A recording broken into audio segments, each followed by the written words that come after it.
This is the Dreadful Podcast on TV Podcast Industries. We're here with part 7 of our rewatch of Penny Dreadful. We're talking about season 3, episodes 4 to 6.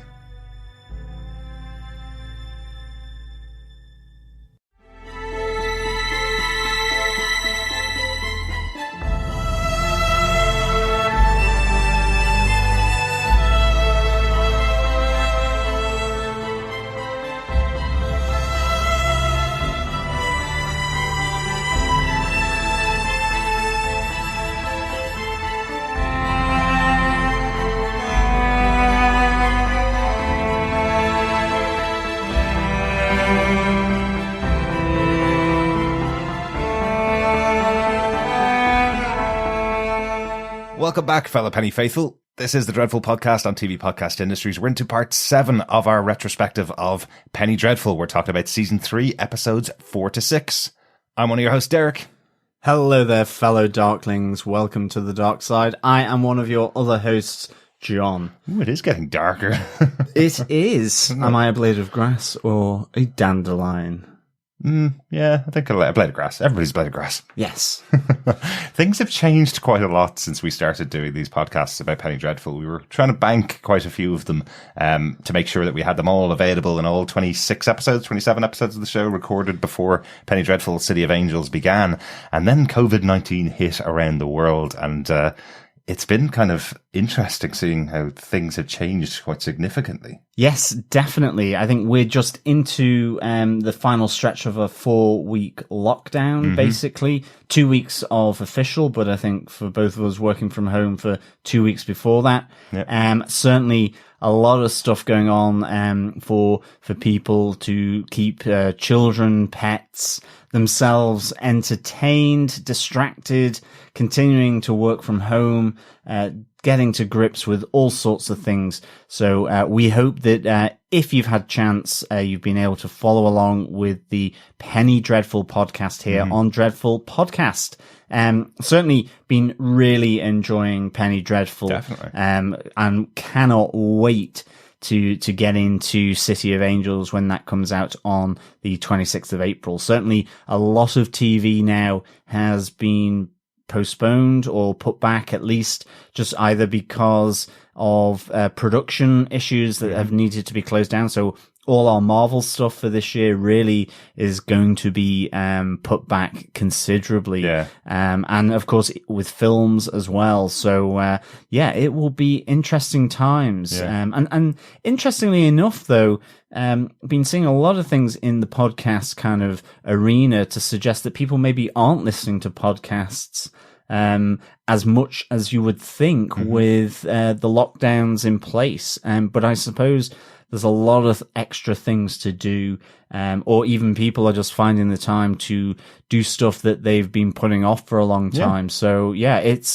tough times. Yeah. Well, I know commuting was definitely when I listened to podcasts most. And, yeah, absolutely. Definitely listen to podcasts when other people are in the house is really difficult as well. You know, you want to have the earphones in your ears and listen to it. I'm sure there's a lot of people who would listen to podcasts, cleaning the house and doing things when they're at home on their own, in the house. But when you're surrounded by family and kids, maybe not the best thing to be listening to podcasts. So we thank you so much for joining us this time. And we do hope we're providing a little bit of entertainment and a good look back at Penny Dreadful as we get towards the end, because this is part 7 of our 8-part retrospective series. So we only have one big part left as we go to the close of Penny Dreadful, the first 3 seasons before we get into City of Angels.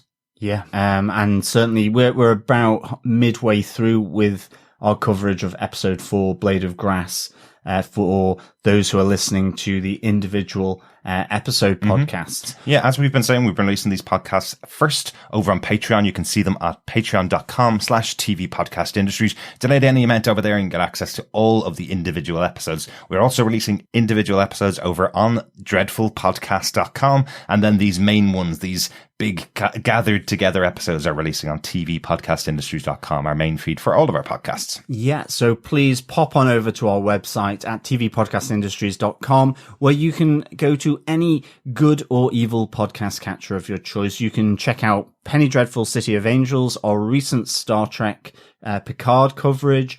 There's also Watchmen, The Boys, and Good Omens from last year, as well as Pennyworth, which was the Alfred Pennyworth kind of almost follow-up, I suppose, to Gotham by the creators of Gotham. And, of course, all our back catalogue of Marvel movies and the Marvel Netflix shows, which, Daredevil, it's 5 years today that it got released on Marvel, season 1 of Daredevil, on Netflix, I should say. So, 10th of April. 2015. Gosh, I was going to say 1995 there. 2015. That's how old I am. Yes, 5 years. So, 5 years podcasting about the Marvel stuff. But yes, also we did have 5 seasons of Gotham as well that we podcasted about. All available on our feed over in TV Podcast Industries. But without further ado, let's get into our discussion about season 3, episode 4 of Penny Dreadful, A Blade of Grass. This episode was directed by Toa Fraser. This is his only episode of Penny Dreadful that he directed. But we have spoken about him a few times before. Funnily enough, mentioning Daredevil, he directed Daredevil season 3, episode 7, Aftermath, and he directed season 2, episode 3 of Iron Fist, The Deadly Secret. Really good second season for Iron Fist, and Toa Fraser did a great job over there. Also worked with vampires again on 2 episodes of Nosferatu. Another show that we have in our queue to watch as well. So yeah, great stuff. Yeah, this episode was for me a real grower. I think it felt a little weird to begin with, but certainly on rewatch, I really took to this episode. I thought it was really clever. Definitely. Once again, written by showrunner John Logan. And I will say I'm a terrible podcast host, John. No, you're not.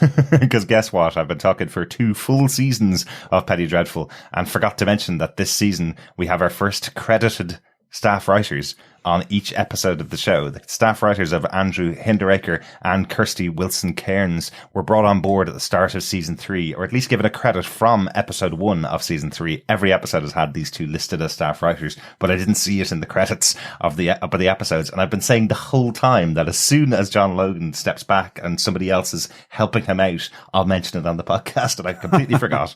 So apologies. Should have mentioned that back in part 6. But Andrew Hinderaker and Krysty Wilson-Cairns will be writing some episodes that we're going to be talking about as we go on through our discussions.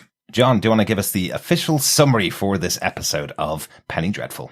Sure.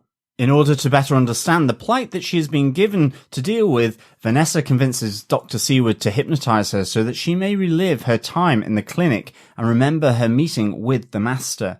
In doing so, she discovers that the only person she ever saw in her room at the clinic was John Clare, aka the creature, aka the demon. aka many other characters in this episode. So while she may have only seen one person, he does embody a number of other characters. As you mentioned earlier on, this is a very interesting take on the flashback episode for the season. We did have a flashback episode in season 1 where we made our first visit to the Banning Clinic, and then in season 2 we had the flashback episode with Joan Clayton.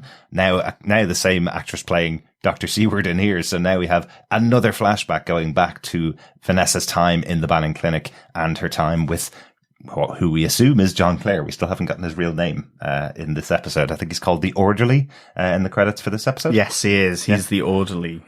So yes, another persona for John Clare. This time his previous life before he dies and gets obviously reanimated by Victor Frankenstein.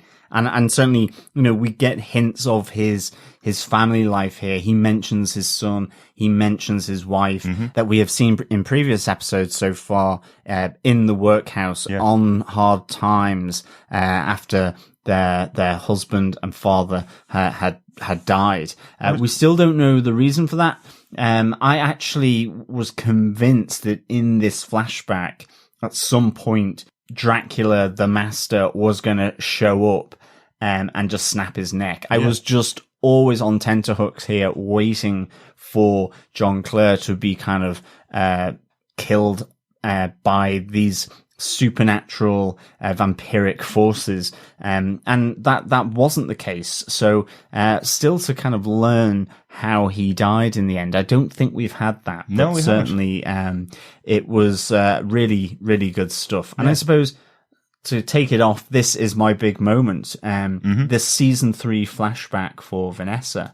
as I said, it's a grower. It's actually quite intimate because effectively it takes place between four walls, between two people, between Vanessa and John Clare as her orderly. And it very much is a grower, and it almost a stage play. And it's really nicely done. I just love how this is done, with Vanessa being under hypnosis by Dr. Seward and reliving her time at the Banning Clinic in the padded cell. It just gets so good how Vanessa increasingly gets trapped within her own consciousness as she has been hypnotized by Dr. Seward. And I love these moments where Dr. Seward pops back into the cell as she's trying to connect with Vanessa. And over time, Dr. Seward is saying, I've been trying to get you out of the hypnosis, but you're so far in, you are now lost within your own consciousness. As you can imagine Vanessa being absolutely fraught to find out when did she meet the master in the Banning Clinic. And there's a great cigarette motif as well, where right at the start, as she's hypnotizing Vanessa, putting her under to try and find out who the master is, she lights up a cigarette. And then in one of the revisits in the padded cell, when she's saying, I've lost you, I can't get you back, you're trapped within your own consciousness, and Vanessa basically orders her to bring her back. She says, I've been trying, I've been using cigarettes to burn you, to try and sort of shock you out of this hypnotism. And it's really good because at the end of the episode, when Vanessa finally is brought back to reality and to the real world in Dr. Seward's office, you see the burn on her hand. You see that the ashtray on Dr. Seward's desk is now absolutely filled with cigarette butts. You can imagine Dr. Seward being completely panicked by this situation and raking through a ton of cigarettes through nervous energy. I really like that. It's really interesting, isn't it? You know, you wonder what exactly Seward is hearing the whole time. Is she hearing Vanessa's really descriptive version of what's going on in her mind? You know, it gave me that kind of reminder of a good Nightmare on Elm Street. There were, 9 Nightmare on Elm Street films, but that kind of interesting one where someone gets locked in a dream with the monster and they can't break out, and the other characters are trying to force them out of their dream before they get killed by the monster, effectively. So I love that kind of tension that you have of what exactly is going to happen in here. She's back in her memories, but she's present enough to know that she's there, reliving the memories, but also kind of doing it from a different style because she's got the guidance of Seward as well. So there's some interesting interplay where things are happening slightly differently than they would have happened at the time, but she's also reliving things that she didn't have a memory of before she went under hypnosis. So interesting touches. You're trying to work out what's real here, what's actually happening, and what's a memory that she's locked off in her mind before her mind was taken out of her brain, effectively. Sorry, before that's really confusing. Before she had the lobotomy. That's a much easier way to say it, isn't it? Yeah, absolutely. And for me, it was reminiscent of the movie The Cell, actually, but I definitely get the point with Nightmare on Elm Street. The Cell was that kind of idea of playing with consciousness, trying to find out sort of the motives of a serial killer by using virtual reality and getting into the consciousness. It was kind of part sci-fi, part horror. Had Jennifer Lopez in it, who I really liked. I really liked this movie. I thought it was very visual, but a similar thing of being trapped and the dangers. And the dangers of being trapped as well within either your own consciousness. I think in The Cell, it was also getting trapped in someone else's consciousness or someone being trapped in your consciousness.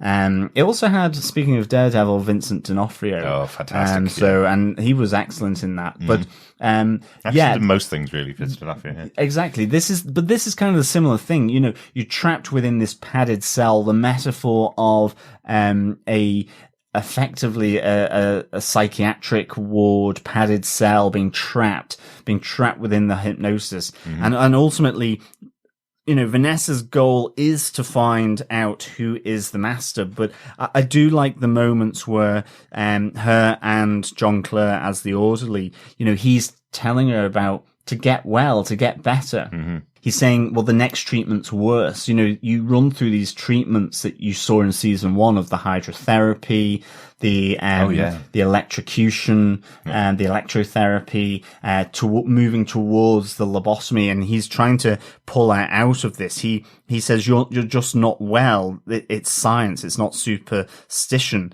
And I thought this was really good. You know, there's some really touching moments as well. Well, she feels she's being tortured as well. Yeah. That's the thing. And the way we've seen it is how brutal this version of treatment is, the Banning Clinic, because they don't believe what's going on and what she's describing. So they're putting her through all of these treatments. And it is the orderlies telling her, you know, these are treatments. They're not just doing it to torture you.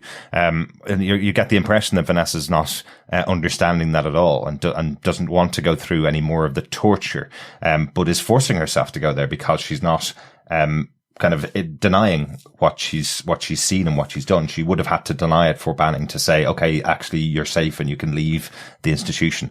Whereas because she's not denying it, I guess similar to Sarah Connor maybe in Terminator 2, is it that kind of idea? You know, how can you deny something that you know is real? Because she knows she's had this experience, but nobody will believe her. So she's going to be continually tortured or continually put through these treatments. Well, that's the thing. He says it's not torture they're doing, it's science. And I kind of, again, you have these two dichotomies of the belief and the superstition of Vanessa and John Clare as the orderly saying, well, this is a process. They're trying to make you better. And gradually over time, I think he realizes that whether he believes it or not, she believes it, and that this is becoming torture, and he leaves. But we get some really nice kindness here from John Clare as well. And it feels very reminiscent of their meetings under the railway arches, where all the cholera is taking place. But, you know, after the electrotherapy, he effectively, you know, he brushes her hair, he applies makeup, he kind of pampers her a bit, and removes it before all the orderlies that are on the daytime shift come in. And he's like, I don't believe in God, but I will pray for you.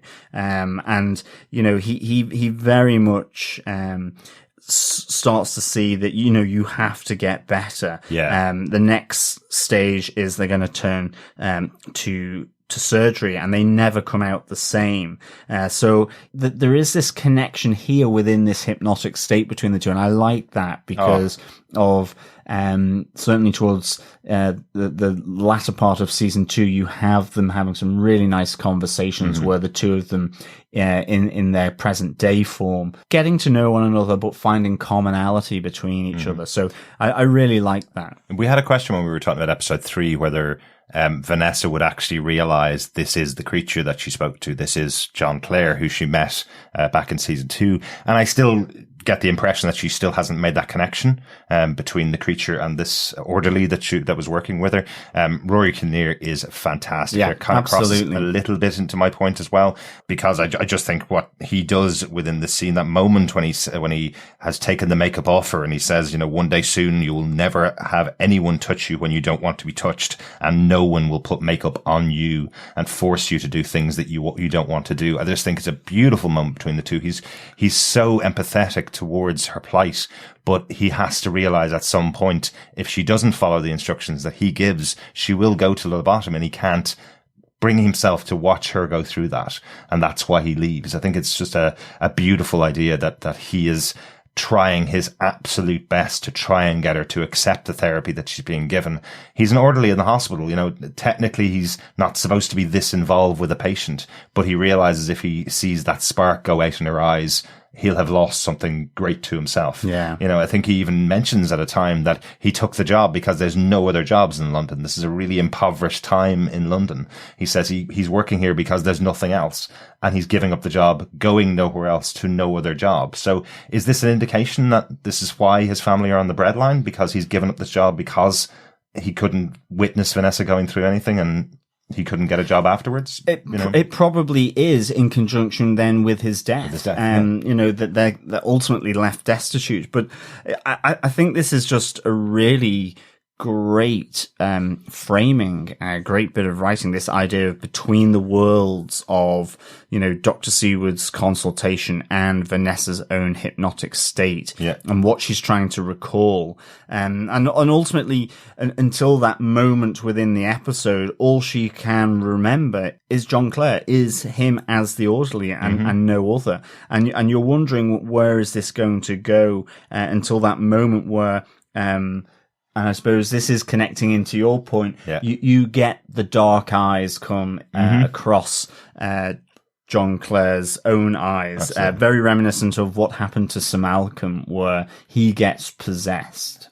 And it's something we also saw back in season 1. We saw Ethan possessed when we had that fantastic moment in the exorcism episode, when he gets possessed, his eyes turn black and he's speaking to her from, I think it's the voice of Lucifer. Is it when the eyes go black? That's Lucifer, right? Definitely. I mean, here in this episode, his eyes go black. That's happened to Sir Malcolm and to Ethan, and it's Lucifer. Yeah. And when Dracula arrives, there is a redness to the eyes, so that you've got that black pupil, but then it's surrounded by red. So I'm taking from that all the other possessions of Sir Malcolm in the family home, when he's with Vanessa, with Ethan during the exorcism or just before, they're all as Lucifer, and Sir Malcolm in season 2 as well, where he upends his study. Yes.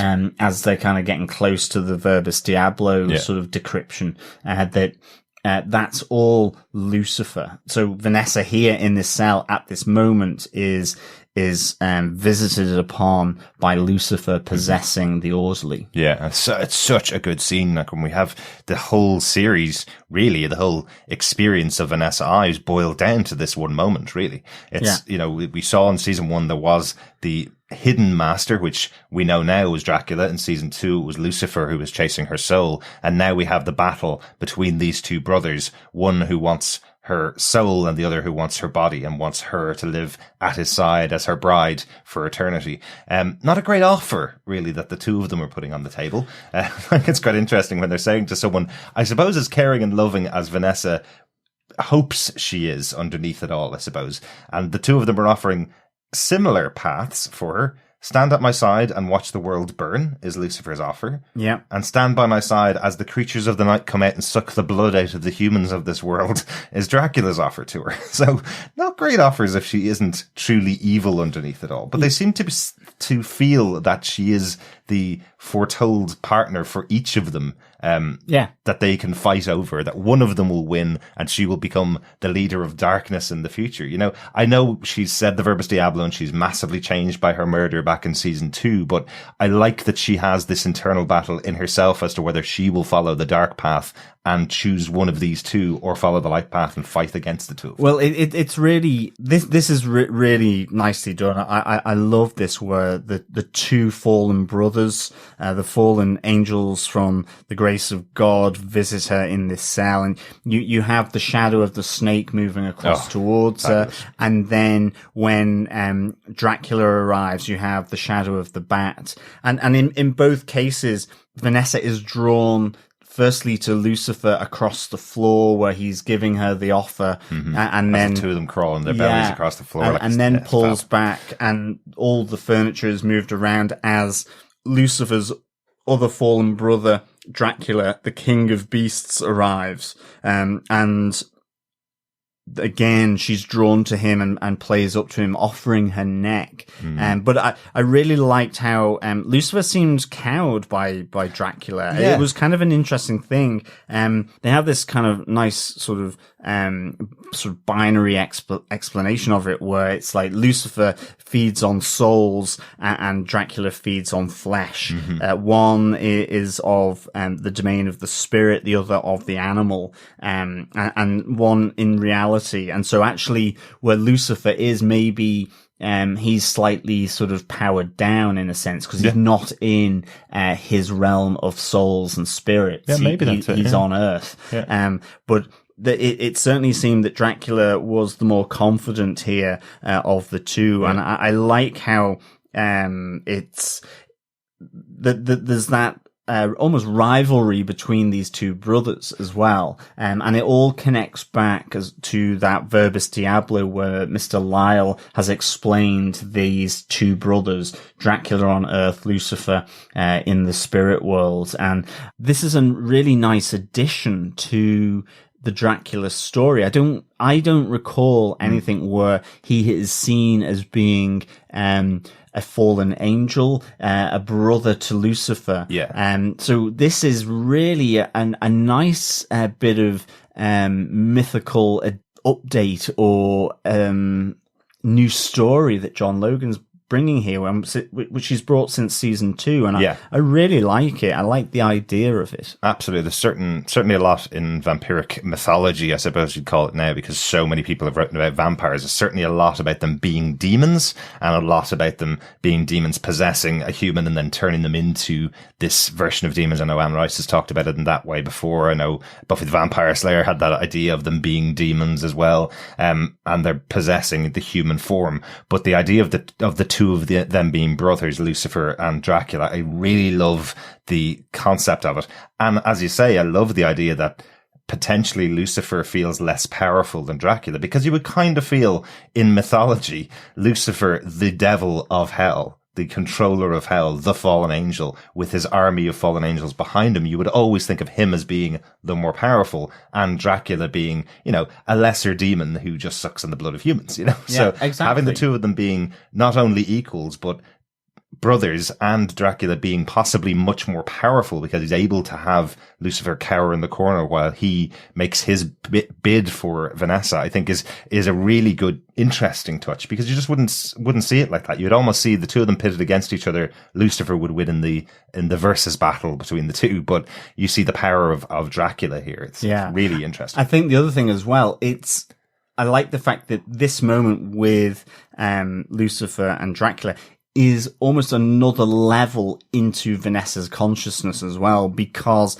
this whole section within the padded cell is bookended by John Clare as the orderly asking the question, so why would the devil be interested in you? Mm-hmm. Which is really nice. Again, these layers of consciousness that she's falling into, and it's almost like Inception. Yeah, she needs that jolt. In this case, that the cigarette butt doesn't work, but I really like that aspect to it as well. But ultimately, Vanessa comes back a level by turning the tables on Dracula and Lucifer herself with speaking the Verbus Diablo. And it all comes from Dracula saying, well, who are you to disobey me? And she's like, I'm nothing, no one. And it comes to just a blade of grass. Mm-hmm. Again, the blade of grass motif has been discussed previously when John Clare brings her a children's poetry book. And I like the fact that John Clare says,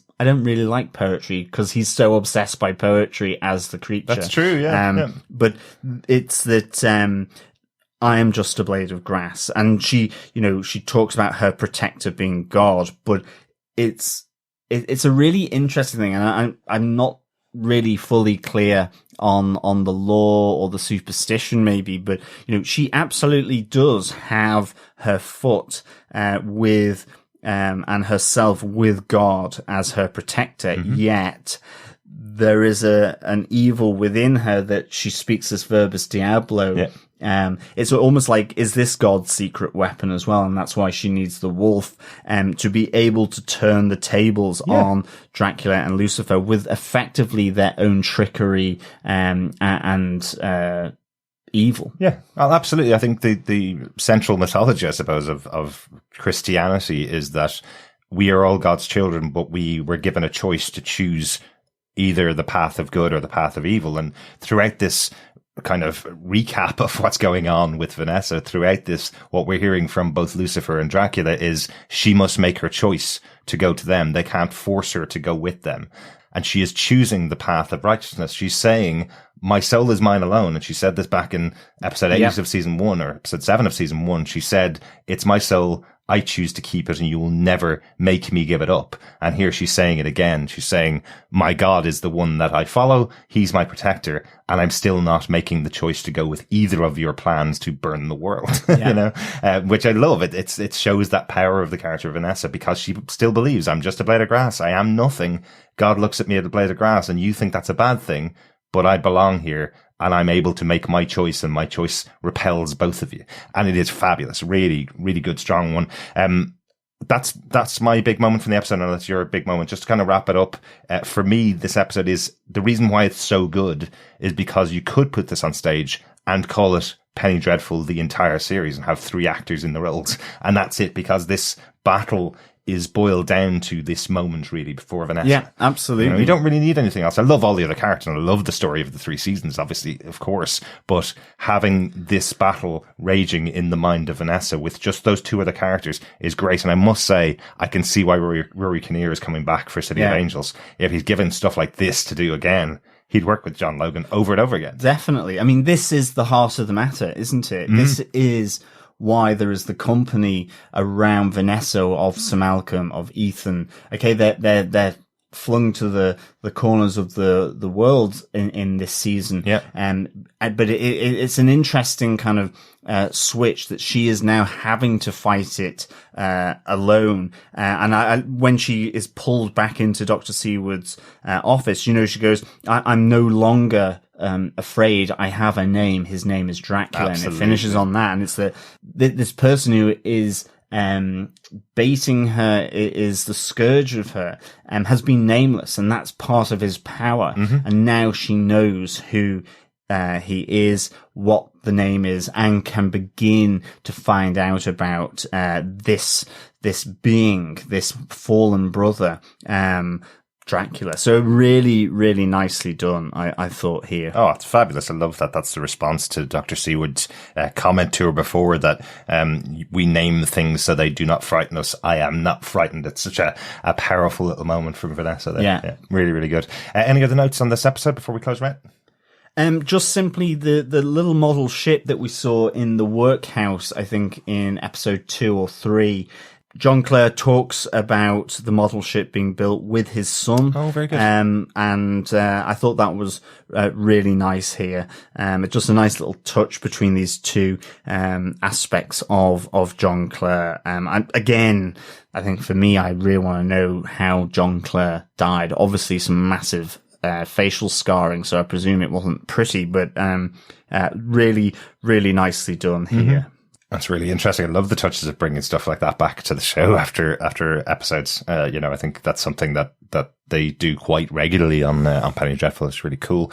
I did like the kind of antagonistic moment between Lucifer and Dracula, where Dracula says to Lucifer, I know I exist, but do you exist? If people don't believe in you, will you just collapse and fall apart? I think that's a really interesting kind of attack on Lucifer. It's something that reminded me kind of American Gods, the Neil Gaiman story, the idea that gods disappear if their worshippers disappear. So Lucifer needs to continually stoke the flames of who he is and gather more and more followers to keep him alive. Yep. Whereas Dracula is kind of saying, well, I'm alive because I suck the blood of people and I kill people. I know I'm here. Do you know you're here? I think that's quite an interesting kind of antagonistic relationship between the 2. Well, that's it. I think it comes back to that he is in his element because he can feed on the flesh, and that's why he draws his power. Lucifer can only, effectively, we're being told by Dracula, he consumes souls, and he's out of the spirit world, so he can't consume it. I think if the tables were reversed and Dracula was in Lucifer's domain, I think you would see that Lucifer is more powerful. Much more powerful. Yeah. And I think that's to the interesting point that in the real world, in the world made flesh, I suppose, to speak biblically about it, it's that Lucifer's power can only come from being believed in, because he's got nothing to feed in. He feeds off that spiritual energy of people believing in him. But it's really nicely done. And as you say, really connects into, the American God, book by Neil Gaiman about whether, some of the ancient gods or lesser known gods, like with Thor, with the in Norse mythology, in terms of Anansi within African mythology and spirituality, that even the genie from Middle East mythology, that these have lost power because people no longer believe in them. But thanks to Disney, their power is returning. Yeah, well, exactly. Maybe there'll be an Anansi movie coming soon as well. So final question on the episode before we close it out. One thing that was popping into my head, because this is a very interesting mechanism of how they're going back into Vanessa's mind. It's the hypnotism. It's her remembering things that maybe she had locked off in her mind before the lobotomy happened. Is this a power of Lucifer and Dracula that they can possess someone? So did they actually possess the orderly? Or is this something that happened in Vanessa's mind where both of them were having a battle within her mind, and what's happening on screen is we're seeing this play out with the actor Rory Kinnear playing both parts? I think that is the big thing. We have the familiar say to Vanessa that you have met the master before in the White Cell. So I think this did happen, but she, with the lobotomy, with all the therapy, it's something that has gone from her memory. Yes. So I think it is something that she is seeing. And maybe with the Dracula, because his control of other people, normally it's the idea of mesmerism, so that he has maybe mesmerized the orderly, whereas Lucifer has possessed him. And that's how it's coming here. Right. But again, it could have been in two separate instances, but here it's been brought together in her mind. And I think it's that she is receiving kind of the messages from Lucifer and Dracula within her brain, and this is how she visualized it, I suppose, is using the orderly. The reason why I say that is just because I don't think she mentions after this happened, she's still compos mentis. She has her head shaved. She goes back one more time to say goodbye to the orderly, almost in this hypnotism. She stays within the hypnotism to say goodbye to the orderly as he's about to leave. And she never mentions it once. She never talks about the possession in any way to him. So it feels like this was a visualization of what happened using the mind of the orderly. Because within the padded cell, he asks her the question, so why would the devil be interested in you? And then after that, he asks it again, i.e. she's zoned out. So I think this is another level within the consciousness.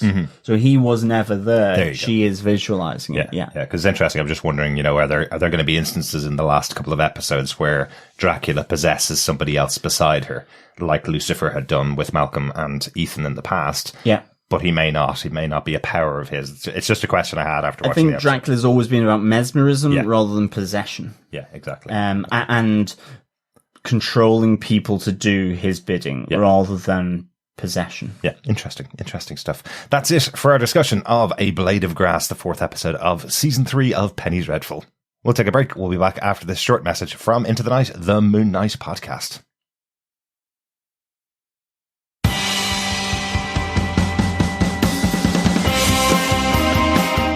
Hi, I'm one of the High Priests of Khonshu Ray, and I have the sacred privilege of providing you, the loony listener, with a podcast honouring Marvel's very own Moon Knight. So join me and a host of others at Into the Night, a Moon Knight podcast. Follow us on Facebook, Twitter and Instagram, or support the show by becoming a Patreon member. Into the Night, a Moon Knight podcast. It's time to get your Khonshu on.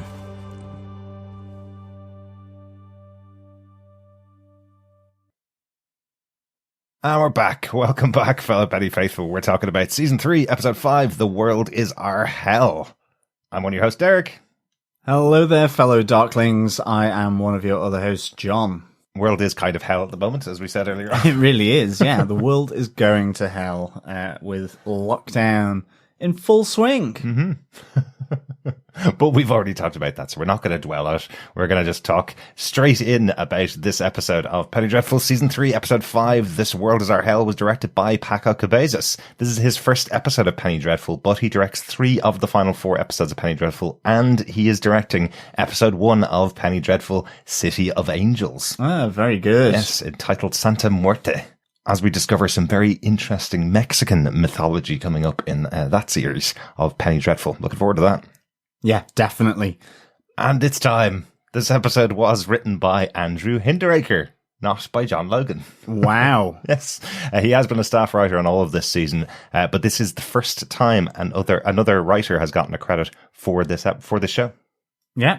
Well, it's a really good episode, this one. I really loved it. So, fair plays. And to be honest, if you're a staff writer with John Logan, a bit of that Loganism is bound to rub off on you as well. Yeah, definitely. Andrew's currently working on a science fiction series called Away about an American astronaut about to leave Earth for a dangerous mission with an international crew. So very different to his experience running off to the wild, wild west in this episode. But maybe it merges a little bit of horror into the science fiction there. Dare I say it, leaving Earth for a dangerous mission with an international crew. What could possibly go wrong with that? I'm sure it's absolutely grand. John, do you want to give us the synopsis for this episode? Sure. Ethan and Hecate, Sir Malcolm and Kaetne, and Inspector Rusk and the Rangers all continue the trek across the western landscape.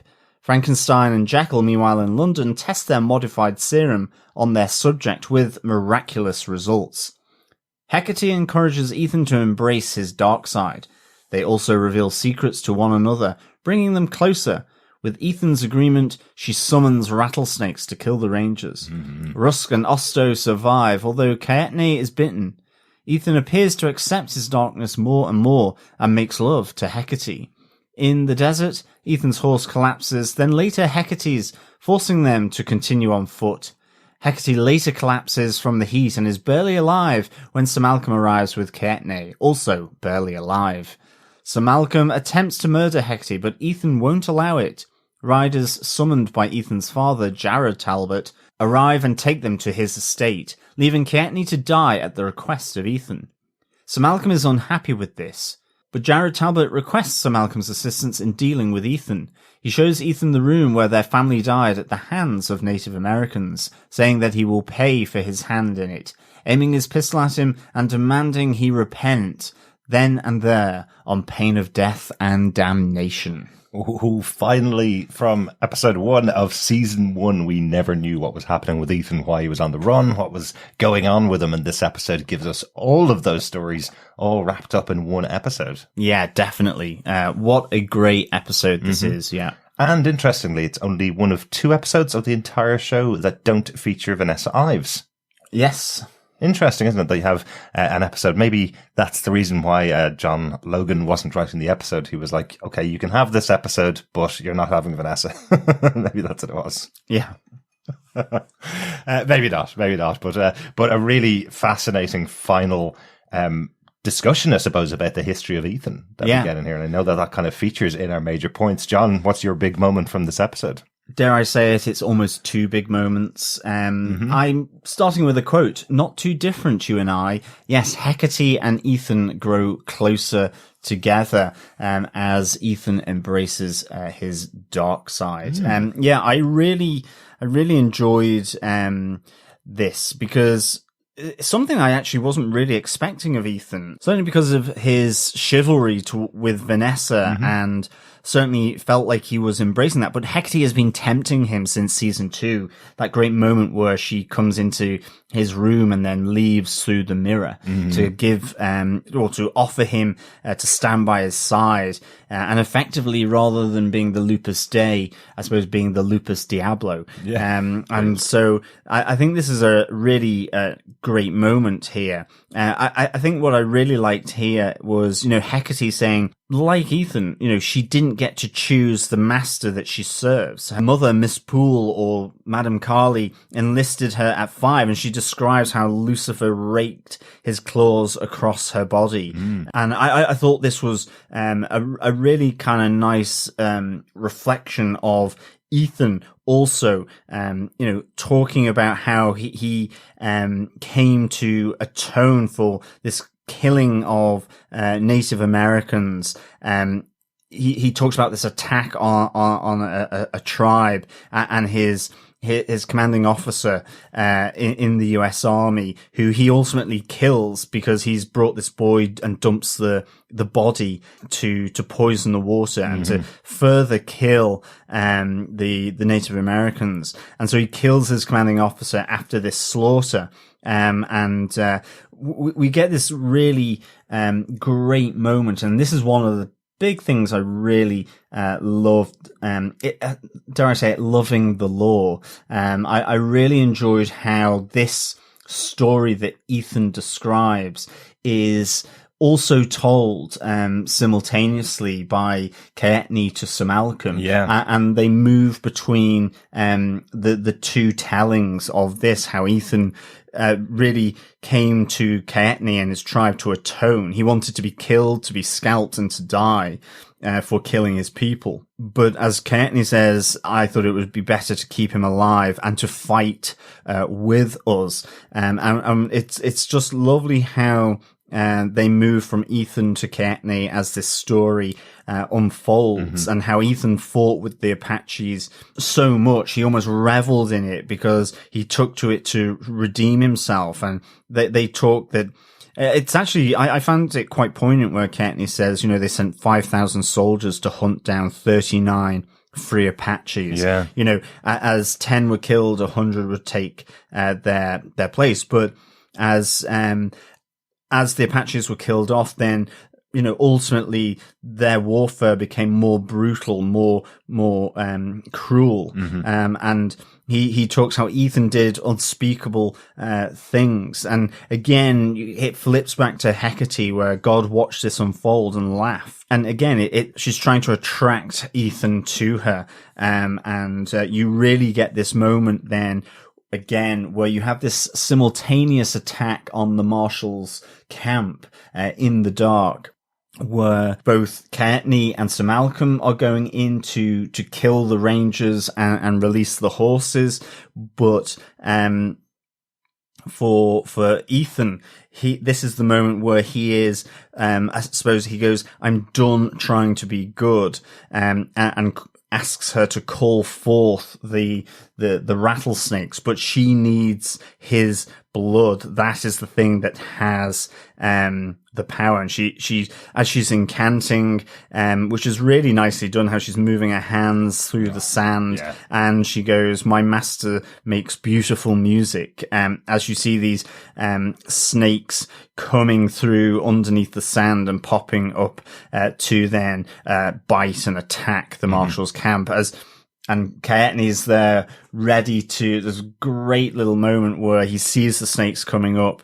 And as the snake comes up to bite effectively him, he slits the throat of the ranger and takes the head off the snake. What a cool shot that was. Really, really liked it. Yeah, it was really, really good, really dynamic shot. Really cool. I just loved it moving between Ethan and Caetney. There's obviously a history there. There's this idea that Caetney is also his father, or one of his fathers. Certainly a creator of who Ethan became. Exactly. And it's just really, really nicely done. I thought I really enjoyed moving between Caetney, Sir Malcolm, Ethan and Hecate as Ethan descends and is taken in more and more by Hecate, where he kind of gives up and releases himself to his darker inner feelings, which, in terms of his time in the US Army, he has had many. It's almost, you could say, being in London with Vanessa was the aberration here for Ethan Chandler. He massacred Native Americans. He then massacred US Army soldiers with the Apaches in revenge.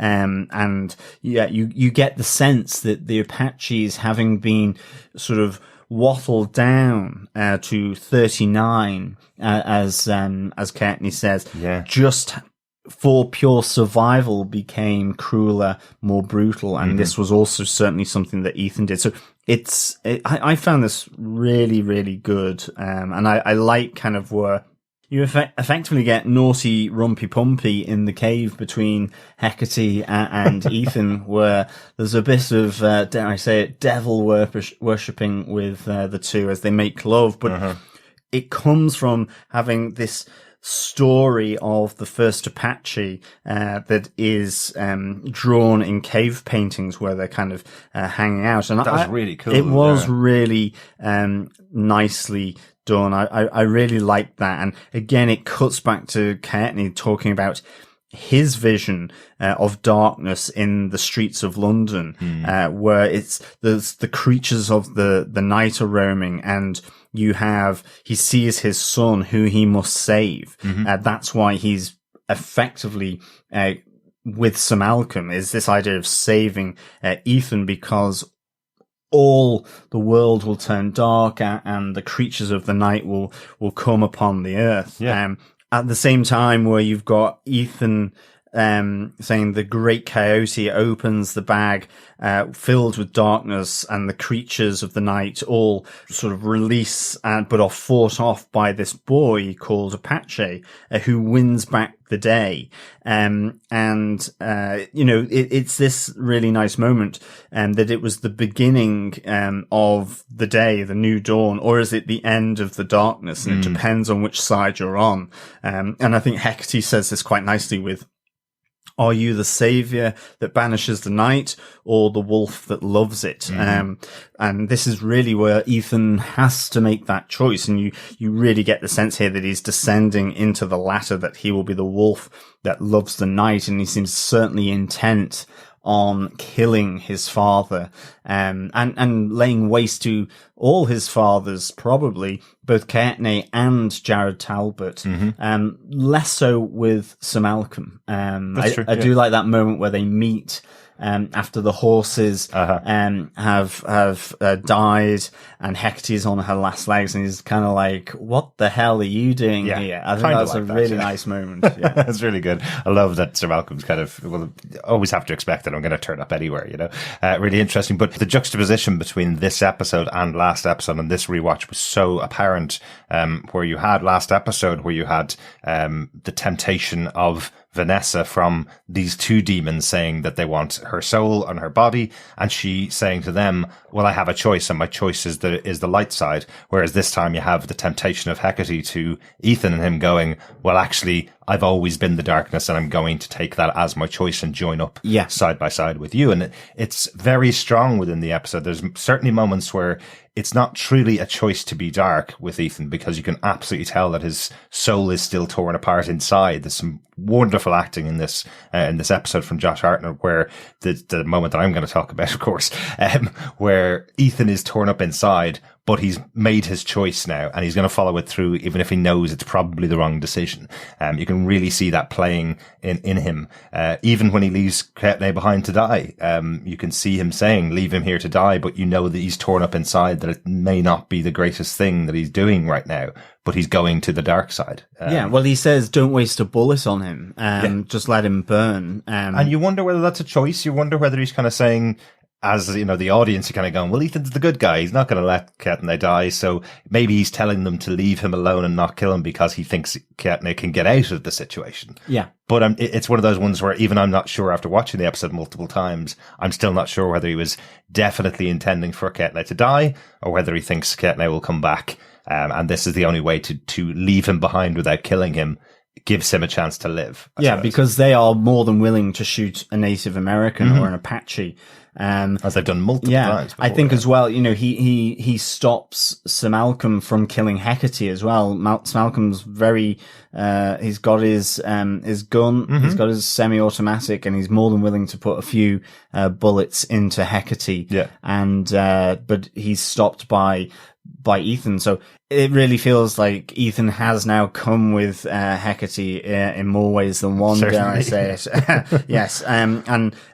Just really really. I really liked how all these different storylines intermingled in this episode as well. And one other thing I liked in those scenes, with the attack of the snakes on the camp of Inspector Rusk. I guess he's still Inspector Rusk now. Does he have another title? I can't remember. Does he have another? Is he Marshal Rusk now, or something like that? No, he's Inspector Rusk. Inspector Rusk. Yeah. So, but I liked his reaction to the attack, which is basically, well, that's it. There's no bringing this guy back now. I'm going to go over and I will shoot Ethan in the back and butcher him and all of his kind now for what he's done, what he's made me go through to chase him down. I think that's a really interesting change for the character of Russ, because he was such an interesting character throughout season 2. He was the investigator. He absolutely would follow all the leads to their nth point. He was a very patient type of person, but that's it. He's done now. Yeah, I think so. I think that revengeful Rusk, where he says, I disavow any form of code that I have, is really good. He's lost his deputy, who was shot by Sir Malcolm. So because Sir Malcolm's releasing the horses and the deputy sees him and it gets shot by Sir Malcolm ultimately. So it's really, this revengeful Inspector Rusk, I think is really, great to see. I think the other thing I really like, with Ethan and Hecate, where she's saying, I want to rule the darkness at your side to liberate you and your demonry, your shame, your guilt, embrace your sins to free yourself from your guilt. And Ethan talks about washing his hands, that idea of washing your sin away because of the blood from this massacre of the Apaches that he's done. And what I think this connects in quite nicely is back in London with Victor and Dr. Jekyll, where they're working on improving this serum effectively to wash away the sins of the subject that they're using, but ultimately Lily. It's just washing away the sin either by science through Dr. Jekyll's serum and the improved serum, or by this superstition of whether you believe in God and you wash your sins away through forgiveness, or washing away your sins by effectively embracing them to free you from any guilt that you may have. So I thought that was quite a nice little connection. That's really good. Yeah, that's really interesting. And again, the offer from Hecate to Ethan to give up his forgiving God. I love her reaction to him, kind of going, you think he's forgiving? Do you feel forgiven? Do you feel that, all of the things, all the sins you've committed are actually forgiven by anybody? Or do you want to just accept them and go to the darkness that is there? I think it's a really interesting proposition from her, because it is, again, similar. Even though she feels she's separated from Lucifer, it is similar to the type of offer that Lucifer made to Vanessa in the past as well. I'm going to just move it on to my big moment from the episode, if you're absolutely. Yeah. I just think the scene in the chapel at the Talbot estate, I guess we're going to call it, with Jared Talbot, the new character that we haven't seen before, played by Brian Cox. It shows you why Brian Cox, I think, is such a revered actor in this scene where he brings Ethan into the chapel and tells him how his brother first was killed, and then his sister had her tongue cut out and her eyes cut out, and then left to wander in the desert. His mother was killed, and all because Ethan didn't raise a hand to stop the Apaches from doing what they did. Ethan tells the story that he led them there because they needed supplies, they needed everything, and Ethan had the plans for the house in order to get all of this stuff from his very rich and very wealthy father in his past. But it sounds like he went in, got the horses and just stayed there and let the Apaches do whatever they wanted to do. He didn't stand in their way. So that's where the blame is coming from Jared here. But it's a wonderfully played scene between the two of them. As I mentioned earlier on, you can really feel it ripping into Ethan's heart when he's being told to accept it, acknowledge it, repent for it, or wallow in death and damnation for eternity, effectively. So another time of ripping the soul of Ethan, really. I just think it's a fabulous scene between the two of them, and Brian Cox just plays it so well. Yeah, definitely. He delivers that line, "You brought the devil to my door and gave him the keys," and he delivers it in a way that is, quite frankly, just amazing. Yeah. And the great thing here is you are expecting Ethan to go effectively batshit crazy on him. You're expecting him to go dark, and even with the gun pointed at him, as Jared is walking him through the scene of how his brother Paul was slaughtered, how his sister suffered, having her tongue and her eyes cut out so that she was mute and blind, and ultimately then with the death of and murder of his mother as well. All of them killed at the hands of the Apache that he led here in order to get supplies. And I suppose they saw this as another chance to survive. And this was someone who would have had no qualms at killing Apaches. They had no idea of land ownership in the same sense that he would have done. So for him, they were always these trespassers on his land, not that he had even taken theirs. This idea of, as well, seeing them as savage compared to their Christio Western religion.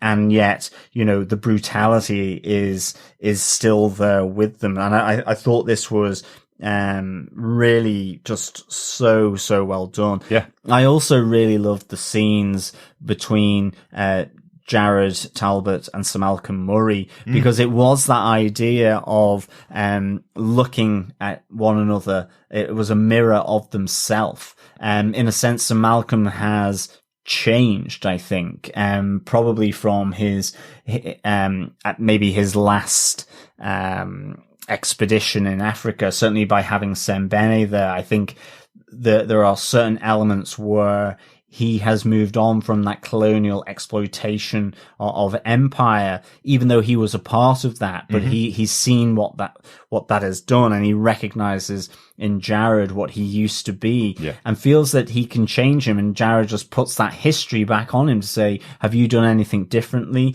Ask the tribes in Africa, how benevolent and caring you are to them. So I thought I thought those exchanges were really superb as well. Because they are very similar characters. That's part of the reason, I suppose, why that relationship developed between Ethan and Malcolm the way it has, because Malcolm's saying that he can see the experience that Jared's gone through in the experiences he went through with his own children, and as you say, telling him to put it all aside because you can never mend that relationship with your son unless you try, effectively. So it is interesting that it's thrown back in his face by Jared before this final confrontation between the two of them at the end of this episode. But it is a wonderful episode, and again, going through this rewatch of the series from episode 1, all we had was this guy was a gunslinger on the run from America, effectively taken on as a hired gun by Malcolm and the team and brought into this world. And now in the 3rd season, we're finally getting an explanation for who he really is underneath it all. And it's dark and dirty. Like he's not running away as a survivor of an attack or something like that. He's the one that didn't lift a finger to stop the murder of his family. Yeah, exactly. And he also murdered his former compatriots. And previously to that, he murdered the Apaches at the request of the US Army. Dirty, dark past that we probably didn't expect the first time we watched the show. I don't think we expected it to be this bad, I suppose. Yeah, absolutely. I think the other thing as well is with Jared Talbot, he says, I've left everything the way that it was on that night, with the exception of the bodies. But the chapel, the family chapel, is bloodstained. Yeah. The pews are messed up. They're strewn around the chapel. And it's all in this moonlight as well, which gives it a really atmospheric moment. I did think that, was it a full moon, and were we going to see Ethan change to extract his revenge on his father, embrace what Hecate has been saying by turning into the wolf and attacking him. So I thought this was really, really superb. Yeah, absolutely. That was my one note at the end of the episode. So while we do get the history of Ethan and why he was on the run, I suppose, we still don't get the reason why he's a werewolf. We don't get his creation or what it was that has led him to be a werewolf. Maybe that's coming up in the last 4 episodes of the season. But what made him the Lupus Day? When is that point that he changed into the werewolf? We haven't got that yet. So I'm looking forward to that little bit of mythology to tie up his storyline. Definitely. Any notes at the end of this episode, John? Just the little whiskey reference, the nice little moment between Jared and Sir Malcolm before their great verbal standoff, where he hands him an American bourbon by William LaRue Weller, where he is using wheat instead of rye in the mash, and that is why he is a pioneer. He's switched up the American bourbon industry in one foul swoop, and Sir Malcolm seems to really quite enjoy it. So Jared does promise him that he will be sent back to England with a case. There'll be no drinking of that Scottish muck that he says, which I'm sure for Brian Cox, as a Scotsman, he must have realised the little in-joke that was being done by the writers there to get him to say that. He must have Scottish. That's a really good he one. he must have been cursing them and hoping to set Lupus Day onto those writers. That was exactly the same note that I had, just because we've done Whiskey Watch so often over the years of the podcast. It's still in existence today. That it's WL Weller is what it's called, the bourbon type, but it's still in existence today, and apparently still quite a revered bourbon. Yeah, very good. Yeah, there you go. But that's it. That's all the notes I had for the episode as well. I wanted to just mention, obviously, about Dr. Frankenstein and Dr. Jekyll working on their serum, but you already mentioned that earlier on as well. So it's interesting that most of this episode takes place in the West, in America. There's not much taking place in London, which is probably the first time that we've had such a small amount. And it feels like with Jekyll and Frankenstein's story, the scene that's there could actually have been placed in any of the other episodes. It doesn't feel like it necessarily needed to be in here, but it's really good that you pulled out the connection between the two of cleansing the sins that they've created. Yeah, absolutely. Well, I think the other little connection with it is you have that moment where Victor does say to Dr. Jekyll, it's our memories that make us monsters. And it is the idea that in then these stories being told by Ethan, it's their memories and recollections of times gone by, and this is what has hardened them into this monster of Ethan, as well as for Kaetne in terms of surviving the persecution by the US government and the army, and I think that is really, really another interesting sort of connection here that the writers are pulling between London and, dare I say it, the Wild West. Absolutely. Really interesting stuff. That's it for our discussion about Penny Dreadful, Season 3, Episode 5, This World Is Our Hell. We'll take another little break and we'll be back with our discussion about Season 3, Episode 6, No Beast So Fierce. Rawr! Hi, this is Derek from TV Podcast Industries. Hi, and this is John. We hope you're keeping well during this time. I know it's really, really tough for everybody to be stuck indoors, but we wanted to say a big thank you to everyone over on our Patreon who's been supporting us for the last while. That's what's been keeping these episodes going, our Penny Dreadful rewatch. And to everybody else who's been listening to us over the last 6 years that we've been podcasting. It's been great having you on board for all these episodes. Yeah, absolutely, fellow industrialists and darklings as well, if you're tuning in just for Penny Dreadful. There's a reason why I say it's been a pleasure speaking with you, because it's great to be able to discuss these great TV series, movies with the TV podcast community, which came out of Defenders TV podcast, Gotham TV podcast, and of course those roots are still there with us here with TV Podcast Industries. Hopefully bringing some new stuff, and we're so grateful for the support of the podcast, whether that's rating us, leaving a review, sharing that love, or over on our recent Patreon page. It is all very much appreciated, and it's certainly a big thank you from us. Absolutely. And as always, if you want to support us, you can go to patreon.com/TV Podcast Industry. Support us over there. You can subscribe to the podcasts over at tvpodcastindustries.com or in any good or evil podcast catcher. And if you want to email us with your thoughts about anything that we've covered or anything else that you want us to cover, maybe email us to feedback@tvpodcastindustries.com. Finally, you can join us on Facebook at facebook.com/groups/TV Podcast Industries, or over on Twitter at TV Pod Industries if you want to get in contact with us. Loads of ways to keep in contact with us. Absolutely. To the social media outlets. And say hi. We love when you say hi. Absolutely. Can we steal that from Lore, do you think? I think so. Aaron Menke won't mind. He likes it when we say hello. Yes, exactly. Yeah, again, one final big thanks for everyone who has been listening in to TV Podcast Industries. Yep, absolutely. Thank you. And we're back with Penny Dreadful Season 3, Episode 6, No Beast So Fierce. Yes. The final episode of this part of our discussions about Penny Dreadful. I'm one of your hosts, Derek. Hello there, fellow Darklings, fellow fierce Darklings. I am one of your other hosts, John. Let's jump straight into this discussion about Episode 6, No Beast So Fierce, once again directed by Paco Cabezas. I'm really looking forward to seeing what he does with the Penny Dreadful City of Angels. I don't know how many episodes he's getting, but definitely looking forward to seeing that first one, because that's going to establish the whole dynamic of how that series is going to work. So hopefully he's doing a good job out there. Yeah, definitely. I mean, I've really enjoyed what he's been doing with the last couple of episodes. So, yeah, I can't wait to see his take on the 1930s City of Angels. Yeah, that'll be really interesting. This episode was written once again by Andrew Hinderaker, this time with Krysty Wilson-Cairns, who was also a staff writer on this season of Penny Dreadful, as I mentioned before. Recently, Krysty wrote the movie 1917. Wow. Yeah. Yeah, that's big. It is a massive movie, and working with Sam Mendes, who is an executive producer on Penny Dreadful as well. So keeping those connections alive all this time after their work on Penny Dreadful together. Yeah, great stuff. Yeah. John, do you want to give us the summary for this episode of Penny Dreadful? Sure.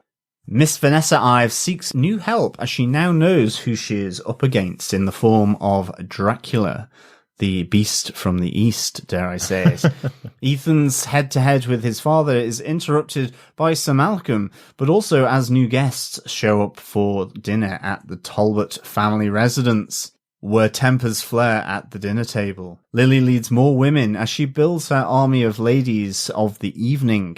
Victor and Dr. Jekyll perfect the dose of the serum to change Lily into a pain-free being. Justine, meanwhile, oversteps her boundary and causes Dorian to question the whole endeavour. Interesting seeds as tempers are flaring on two continents. Yes, definitely. And the return of Vanessa Ives in this episode. Yes, good to see her back. Yes, definitely. And an introduction to a very interesting new character as well. Let's get into all of the big moments from this episode. John, what's your big moment from Season 3, Episode 6? My big moment is a dinner at the Talbots, although, quite frankly, I think it is a dinner party that I would rather not attend. Definitely. Yes, the skeletons really are taken out of the closet. There is treachery. There is a hellish grace, lead us into temptation. There's guns. There is the return of a nightcomer in the form of Hecate. And, dare I say it all leaves a little bit of a bad taste in the mouth and bloodstains on the napkins. Yeah, this really is, the dining table shootout. And it really, finishes off a lot of characters here. Certainly does. But it's all kind of set up with right at the start of this episode, Inspector Rusk with, Marshal Ostow, coming to the Talbot residence, and with the cards ultimately stacked against the two of them, Inspector Rusk goes, "You are all under arrest." Yes. And it just leaves it there and moves to London, but we come back to a very awkward dinner table, where you have Hecate and Ethan on one side, you have Jared at the top of the dinner table, you have Inspector Rusk and Marshal Ostow on the other, and Sir Malcolm at the other end of the dinner table. And it's all fairly uneasy and a little awkward, but a nice bit of T-bone steak is there for everyone. It's very good of him, really, to be honest, because you think about, the last episode we had everybody chasing across the desert for days upon days, and nobody has enough water to get them to the other side of the desert. And they get there. What do they expect them to do? Arrest the guys, and then they have that massive trudge right back across the desert after having, not filled up. So, absolutely. What a good host. He is a good host. Is. Yeah, absolutely. But I did have this written in my notes as the Red Wedding of Penny Dreadful. That is not far off it, to be honest. We do lose some quite big characters in the episode, and it comes as quite a surprise because this is a very gentlemanly dinner for a while, until really I'd say the twist or the change in the scene is really where Jared tells Ethan that he's sitting in the seat that his brother Paul sat in just before he was murdered, and he forces him to say grace. And it's at that moment, finally, when Ethan is about to do it. I think the Sir Malcolm attempts to step in with this volatile situation to say, no, I'll say grace, but we have the opposite of grace. What would be the opposite of grace to say at the dinner table? Ungrace. Is it like a... It's ungrace, I suppose. Right. I don't know. But it is, yes, all the words of the grace are turned from being, saintly, godly, good into devilish, evil, and the rest of it. But, yeah, it all kind of kicks off really because, yes, the big thing around that dinner table is Jared Talbot and his son Ethan Talbot, and what happens. And Malcolm really does try to persuade, his dad that he is a good man. And this is where then everything starts to, be brought up. And you almost have this awkwardness of Inspector Rusk and Marshal Ostow, who are almost looking in on this domestic that's going on. But ultimately, it's Marshal Ostow that is offed to begin with, because he really does say that you are going to be arrested, and Jared just pulls a gun and shoots him in the forehead straight off, as then they all begin to tuck into their steak. So it is, and the dinner table is surrounded by Jared's men, all with guns. So you are there. How is Ethan going to do this? Will he? Won't he? Make his attack here? And there is that great camera moment where you see Hecate next to Ethan. It comes round to Ethan. You lose Hecate, and when it goes to the back, you have the night comer. And you see Sir Malcolm and everyone's surprise as she takes a few of them out, and Ethan goes to get his dad. But that's the thing. The shootout ultimately pours into the family chapel where the massacre originally took place. But I suppose importantly, we lose Inspector Rusk. There is this standoff with him, Ethan, but with Hecate also advancing, and Rusk has to try and do something. So he is there with the gun at Hecate, Ethan with the gun at him, and he warns that if he moves, he will kill Hecate. But Hecate is shot here. I was a little surprised that the gun worked so quickly on her, because I think guns were used in the witch's house back in season 2 to little or no effect, but it may have been more that they were too quick to be hit by them. I think it was more that, but ultimately it did seem like a real surprise to dispatch her that way. Inspector Rusk does get the fatal shot in on Hecate, so we lose Hecate as well. I suppose back in the desert we do see Sir Malcolm going to shoot her, so I think it's that they're not immortal in that sense. So Hecate is killed, and obviously with the gun trained on Hecate, Ethan fires off and kills Inspector Rusk here at the dinner table. Yeah, and I was thinking about this because last episode we had the kind of proclamation from Inspector Rusk that he was giving up all the things that he was bound to and was willing to shoot Ethan in the back. So the character that we followed from season 2 as Inspector Rusk, the man on the right side of the law, he's come to this, effectively to the estate, with no bounds now. He's willing to do whatever it takes to take down Ethan, and it's gone far beyond the lawman that he used to be. So it's almost like he has also lost his soul on this pilgrimage to take down Ethan. So while we have lost him in this episode, it feels like we kind of lost his soul last episode. In a way. Yeah, definitely. And I think the really nice turn here, I suppose, is that, in that standoff, Inspector Rusk is saying, what are you? What are you? There's something he needs to know. He's kind of accepted, as we've seen, that there could be some supernatural element to this. But he's never given the answer as Hecate rushes to kill him. He kills Hecate and Ethan kills Rusk.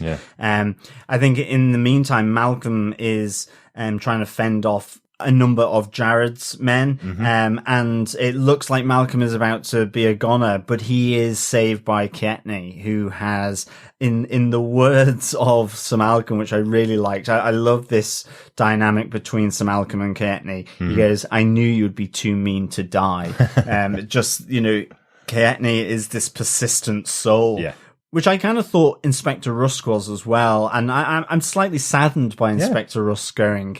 I think it would have been quite interesting to have seen his character go on, but I definitely see, the situation that they put him in terms of that triangulation of shot.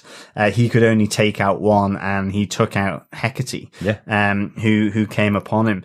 I think I'm just really surprised both of them are gone in this scene, but I think they're trying to roll us towards the end of the season, and the end of the entire series, as well as we know this was supposed to be a 3-season arc for the Penny Dreadful storyline. So there are some peripheral characters here that if you're keeping them on board for the end of the season, what are you going to be doing with them as we get towards the end of it? But I think because we had Hecate and Ethan forming their bond last episode, that they were now going to be working together effectively on the path of evil, it was interesting that this quickly afterwards Hecate's gone and Ethan is effectively left with his 3 fathers as the only people left alive. We have Malcolm, Jared, and Ketne now in the same house under the same roof, and they're the only people really left alive that of consequence in this house. Absolutely. But this shootout from the dinner table ends up at in another table. Ultimately, the altar of God in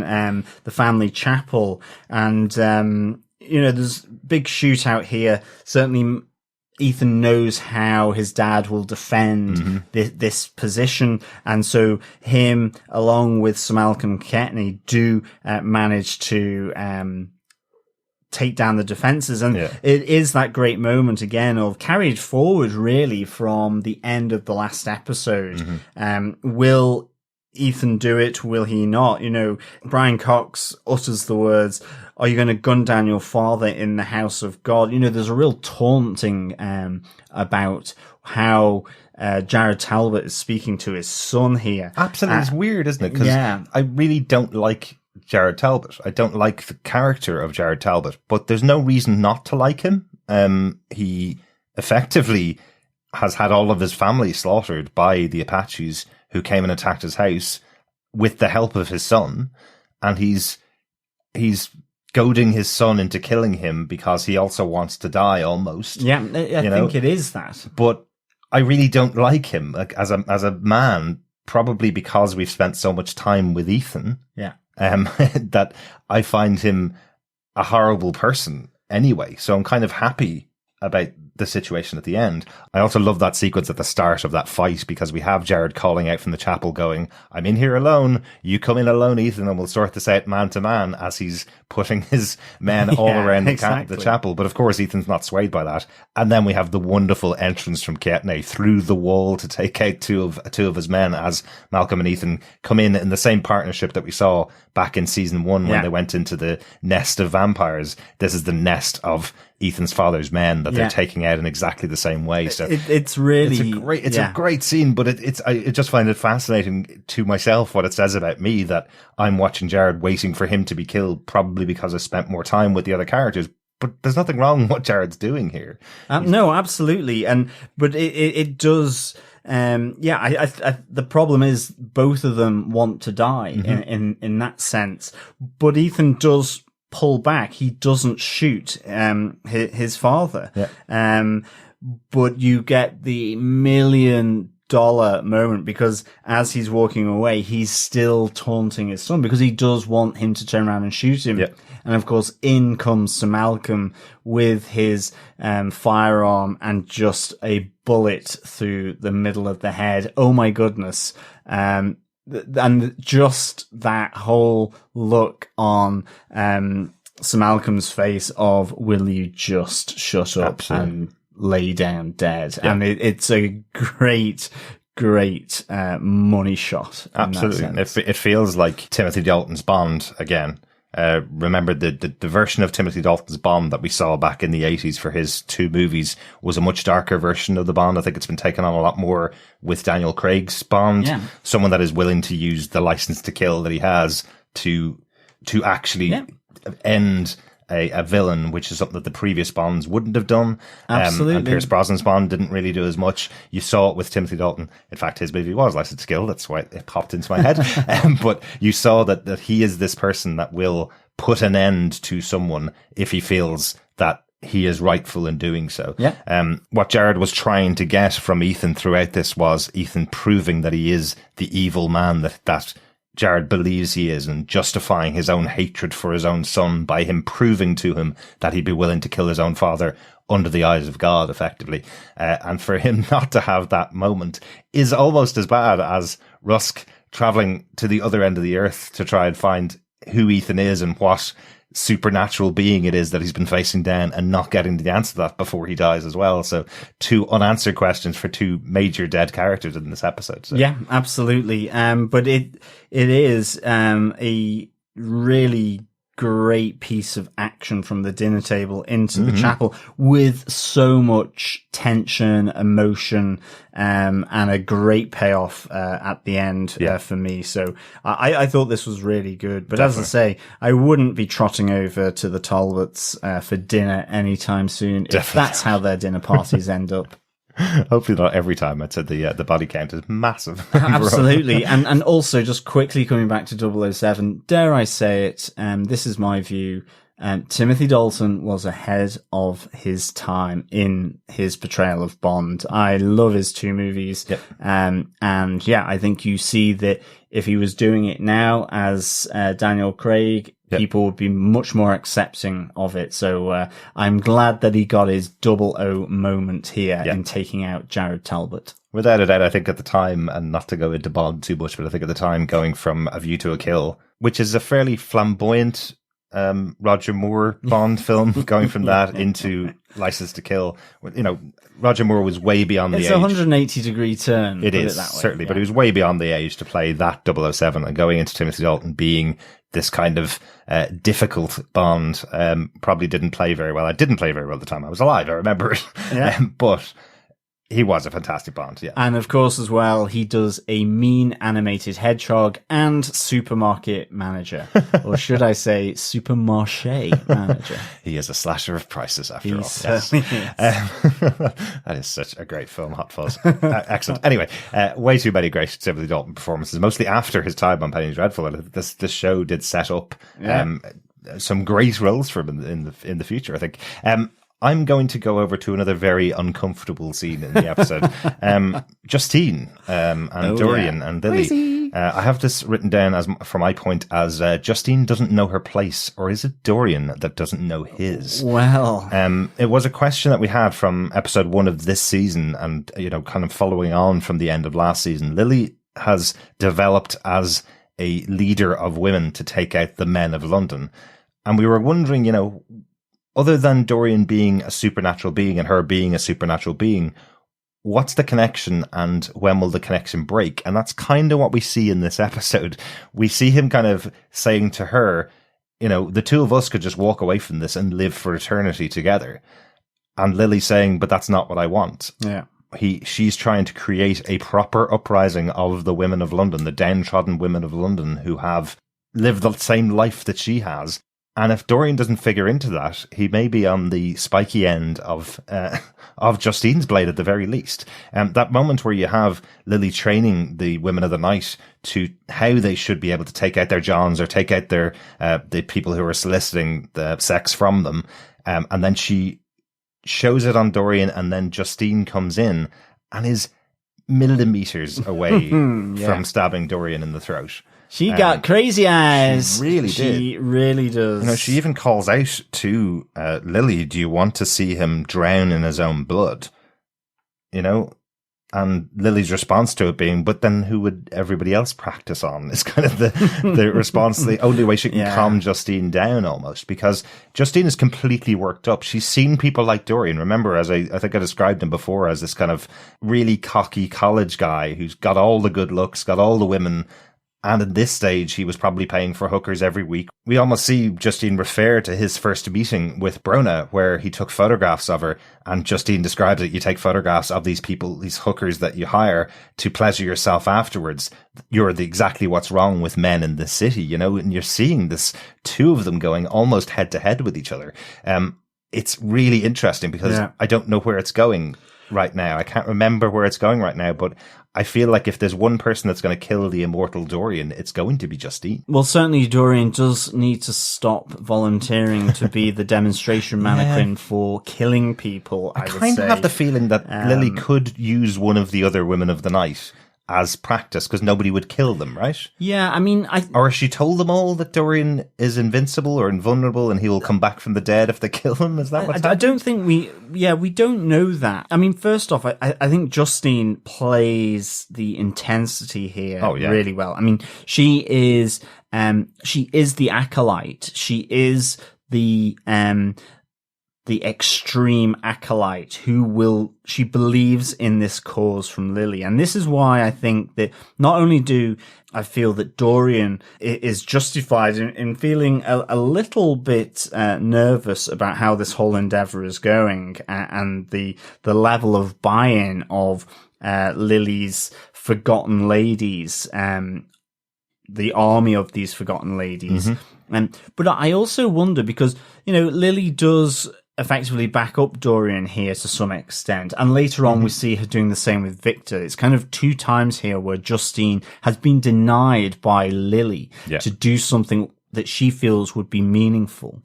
And I just wonder whether Lily ultimately could be putting herself within the crosshairs of Justine, because Justine is so bought into this, and that she sees ultimately the inherent hypocrisy in what Dorian is doing there. Absolutely. Whereas for Lily, she probably does as well, but she also realizes that the means here of having Justine as well as Victor, that they are useful along the way. Victor to effectively reanimate anyone that dies along the way, I suppose. Maybe. And Dorian gives her the premises, the ability to do this. Justine here, it is truly terrifying. It shows absolutely pure ideology, commitment, and that fervor for what they should be doing that goes beyond the rational. She's a true acolyte, as I say. And it makes her truly frightening. And it's played so well that you feel Dorian's unease. You understand that, and in a sense, there was part of me feeling that, I completely agree with Dorian here, but at the same time, not only is he feeling threatened by her, but, maybe he's just feeling a little small, that actually this party that he's doing is no longer about him. It's not about him, and he's not really seeing a way that he can get out of this in an easy way. And certainly with the capture of Victor, when he comes to try and change Lily with the serum, again you see Justine gagging to kill Victor without a doubt. But Dorian is very quick to seize on Victor and to advocate that he shouldn't be killed here and then, again probably bringing on Justine's disapproval, but also make sure that he is trying to align with Victor so that maybe he has a way out here. Some kind of ally there, definitely. It's a really delicate balance that Lily is playing between what's going on here. I love that moment where she kind of reveals her history. She reveals that she knows everything that happened to Brona, and it lives with her forever. She remembers it like it happened right now. And she points at Justine saying, and that's why I know how she feels that way, because I still feel exactly the way she does. What Dorian has missed in the transition from getting together first off with Lily up until now is the conversation that's been going on with her and everybody else that she's been getting on board is, do you remember those men that hurt you? We'll kill them. Do you remember those men that hurt you? There are other men out there like that. Every other man is like that. And Dorian seems to have missed that transition between those 5 or 6 people that were involved in hurting you up until now, which is every man is like that. And Dorian's in the background kind of clapping along going, yeah, I totally agree with your point of view. Yep, I'm right behind you. Oh no, you now are saying all men are bad. I'm a man. Uh-oh, I need to get out of here. He just seems to have missed that full transition between this group becoming a formidable force in London to now becoming a cult, possibly going on the side of Justine, who is much more fervent in that pursuit of all men are bad than Lily is. So, yeah, I worry for Dorian. There is possibly an out, as you say, with Victor coming over, trying to, it's not very well put, try to cure Lily of all of her hurt. I don't think she was ever going to accept that. You know, I love the response from Lily to that, where she's saying, but it's taken me all of that hurt to become who I am, and now I'm going to make sure that never happens to anybody else. That's a really important thing for the character of Lily. Definitely. But I like that there's a possible arrangement here between Victor and Dorian. I just don't imagine, of all of the characters that we see in this show, I don't imagine the two of them surviving the end of season 3. Yeah. But we'll see. Again, it's something that's very distant in my memory, is the last 3 episodes of this season. But this is really just the genesis of this happening. So I would say the next few episodes is going to be a little dodgy for Dorian. Definitely. Or dare I say it, Lily. As I say, I Justine will be going, why are you stopping us from killing these men, Lily, like Dorian or Victor? Because these are the men that you're telling us that do need to be got rid of. They're hiding there, or they're in plain sight within this organization that you're creating. So I just wonder whether Justine may also direct her fervor against Lily, because certainly in this episode she defends 2 people that Justine wants to kill. Yeah, exactly. I think it might be time for Dorian to rent out that upper flat in Paris, maybe. Yeah, he needs to move to his country home in the Lake District. I think he does. Any notes for this episode? I thought this one had a lot more going on with all of the characters. Last episode seemed quite focused on what was going on in America, whereas this episode, while it did have a lot going on with the Talbot residents in America, there was a lot of other stuff going on in the UK. John Clare visiting his son. It's a small scene in it, but wow, how powerful is that moment when his son is kind of saying, oh, Daddy, you're here finally to take care of me. I always knew you'd come back. And then his eyes open and he sees the face of John Clare and screams the house down. It's heartbreaking. It really is. How it's played, and John Clare crying in the street outside after being shunned by another person is really exactly. It's the. It's the curse of the creature, and it's really touching as well. You know, are you an angel? He thinks that he's heading up to heaven, really. And we know from when he was the orderly, he didn't really believe in heaven. He goes, no, and then it becomes really sad as he wakes up and sees this creature over him, and he's scared and he screams out, and then the impact that has on John Clare. So it's phenomenally good, really. Yeah. I think another thing we do need to do a shout out is, Mr. Lyle is effectively, it's his swan song. It's his farewell as he heads on an expedition to Cairo, where, the laws there are maybe a little more relaxed, or the culture is more open to people like him. So there will be an extension to his time in Egypt. Sad farewell to Mr. It Lyle, is. He's a great character. And I think it would have been difficult how to have him more fully in this season, but I've certainly missed him because he's always provided very good relief, as well as being that kind of expert in the room around all things around the occult and Egypt. So it's a nice touching moment as well, where he goes, think of me only when you dance, and she goes, I'll have to dance more often, which I think is really, really nice. And the reason he's going in the episode, because it's something that probably stood out to me more because of the rewatch as well. It's something that she's talking about with Dracula's plan to get her separated from everybody that's around, getting her separated from all of her real friends, that she needs to be in contact with people that she knows and people that love her and will take care of her. And she has no one left. She's lost contact with Victor. She's lost contact with Ethan, who's gone over to America. Sir Malcolm's gone with him. So she has none of her core group of people that were around her. And now Mr. Lyle is also leaving. We have that scene with Vanessa trying to find someone who's a friend, and she goes to Dr. Seward, which I think is interesting because the introduction from Dr. Seward at the beginning of the season was, I'm not your friend, I'm not your mother, exactly. I'm not anybody that should be should be taking care of you. I am a person who is a doctor who's going to cure you of your illness, and that is it. And I like that they have this scene because it feels like that's a turning point in their relationship, because Dr. Seward wouldn't have had her over for a glass of whiskey to talk about their lives. Exactly. You know? And in fairness, she does say, I'm probably not the person you need to be with. I think the other thing with Mr. Lyle is, you know, he has introduced Vanessa to Dr. Seward, but he also then introduces her to this new character, Catriona Hardigan, who studies death and is the replacement for Mr. Lyle. Thematologist. Yes, and a thematologist. And she is the one that goes, he's a predator. He isolates people. He's isolating you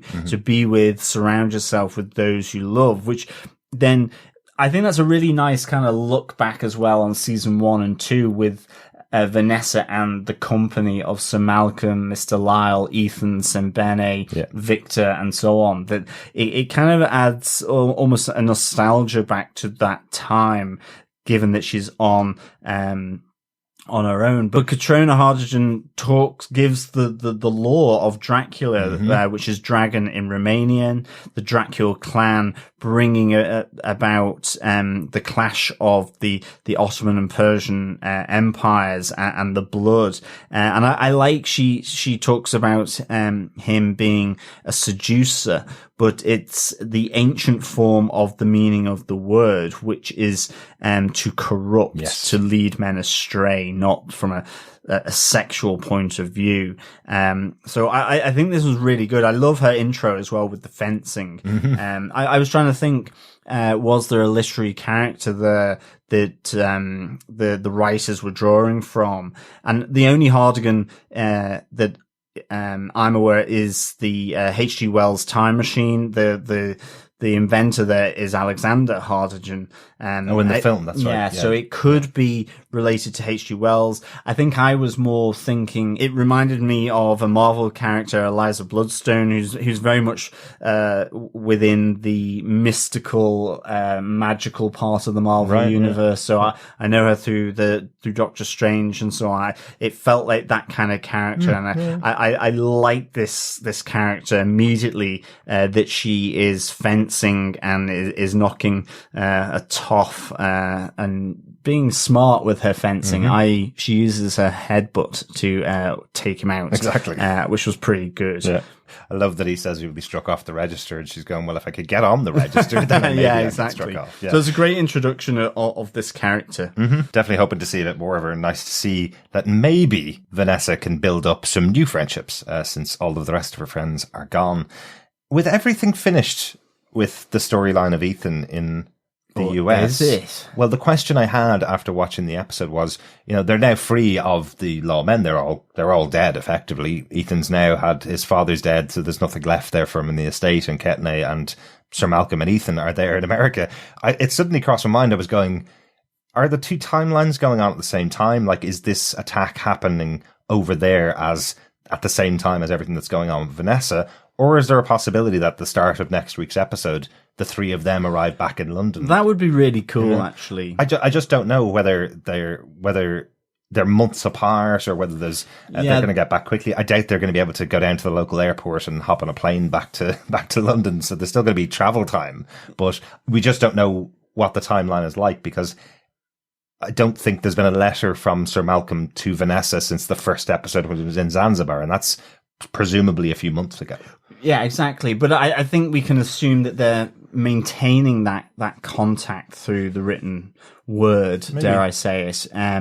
But yeah, the timelines aren't really that clear. And I think, I think it would be great for them to be back in London to effectively help her out with, I suspect, the big showdown that is likely to happen between Vanessa and Dr. Alexander Sweet, because in that moment where she's having the conversation with Dr. Seward, Dr. Seward effectively gives Vanessa the idea that to not be alone, she should try and be with someone who she cares about and so on. And this brings her immediately to Dr. Alexander Sweet. Yeah, it made me think that Dr. Seward probably wasn't the best person to go to ask for help. No, and as he's doing his night creature exhibition, but dare I say it, we get sweet Dr. Sweet sex. Here, Vanessa and Dr. Sweet, having sex in the workplace, so he could get fired from his position maybe if he's caught by one of the night porters. But I was wondering, are we going to get another possession here? Well, because every time Vanessa has had sex that we've seen so far, it's led to a possession, a breakdown, and so on. And I'm wondering whether this is going to be something here, because she is sobbing as well while she does it initially, I think, if I remember rightly. So it's the relief afterwards, I think, is when she starts to sob. But you're absolutely right. It's that kind of trope of horror movies that John Logan has kind of put the spin on in this show, where, you know, the character that has sex is the one that's first to die from the monsters, effectively. So what we do know from the conversation with the orderly back in episode 4, we know Vanessa only had sex once before going to the institute, which was with Mina's husband, and that ended her relationship with Mina and eventually sent her to the Banning Institute. Then we know she had sex with she tried to have sex with the orderly, and he said no, obviously, because of everything that was going on, understandably. We know she had sex with Dorian and then became possessed by Lucifer. And now she's having sex with Dr. Sweet, who is the vampire Dracula, effectively. Yeah. So she's really, really not good at choosing partners for it's a good sex. job he doesn't nibble when he has sex. Absolutely. Must have been just keeping himself lying on the floor still so that he didn't go up and reach for her neck at some point. You know, must have been resisting. Don't extend teeth. Don't extend teeth. I Exactly. was wondering whether that was going to happen, because there was a lot of neck showing at one point. So I did wonder whether he would go in for the old sort of big sort of neck hickey for Vanessa, but no, he does restrain himself, which I think is quite interesting. Yeah, and I do agree with Vanessa's assessment of her life in that conversation back in episode 4 now, where she said, "I should have died a virgin," you know, just like Joan of Arc, who sang while she was burning. I kind of feel like maybe that was the right way to go. These things are not going well, but it does all play into the concept that came from Dracula and from Lucifer, that she must give herself over freely to them in order for them to take her as their bride, effectively. So, and I presume that's why Dracula is holding back here. Yeah, because exactly. she is giving herself freely. For me, I've just got one more note, and I think Renfield has a really nice line when he's giving Dracula a bit of intel on Vanessa. He says, "You'll not pass me by when you distribute all the fat sweeties." Yes, all those lovely fat, bloated industrialists and financiers from the Industrial Revolution, all ready to be drained of their blood. And probably that scene features one of my favorite moments this season, with Dracula, with one kind of movement of his finger, all the locusts that are the familiars move back from the body that they've all been drinking the blood off to leave it for Renfield. It's such an amazing moment, how it's all choreographed so well as they all back off. Yeah, it's with just really that little nice flick of a finger, just showing how much power Dracula has over all of them. You know, it's really, and you get the sense here from Dracula that Renfield is his number 2 in that sense, that you know, he is integral to what Dracula needs to do here. Absolutely, and he certainly is. Definitely, it's led to Vanessa giving herself over freely, as we see at the end of that scene. That's it for notes for this episode. We're at the end of our discussion for part 7 of our discussions about Penny Dreadful. So we've talked about the middle section of season 3. John, overall, what do you think of the middle section of season 3? I love these 3 episodes. I give this 5 crazy Justines out of 5. Wow. I really enjoyed them. And I think it was one of the things coming into season 3. I was concerned, was it going to hold up against season 2 or season 1, or indeed hold up against my memory? But I couldn't really remember too well how I really felt about this. But I think these 3 episodes, I think the flashback is great. They have done flashbacks so well in this series. Definitely. And again, it's another inspired one. I thought the whole Western element, and I just think the connection between Kaetenay, Ethan, Jared, Sir Malcolm, Hecate, all that within this chase by the marshals of Ethan and Hecate was just really nice. And Brian Cox, comes in for 2 episodes and delivers an absolute great performance. And you really know about Ethan from the episode. Yeah. And here with The Beast So Fierce, as you say, you get the red wedding element and the conclusion of that. But you get so many other elements here, with Vanessa, with Dorian and Lily and Victor. And I just thought it was really well done. So that's, for me, it's really been a great middle section. Wow. And 3 episodes. I've really enjoyed them. That's a strong rating, definitely. I've really enjoyed it. It's interesting, isn't it? Because people who've listened for a long time to TV podcast industries know that probably my least favorite genre of film has been comedies. Every time we get a comedy, there are things that I don't generally enjoy because they could just be a bit too broad for me sometimes. I have a very weird sense of humor. The other genre of movies that I really, really dislike are Westerns. It's just something for me because there's just so many stereotypes of Westerns, and having 2 episodes of this 3 set in the American West was putting me off slightly.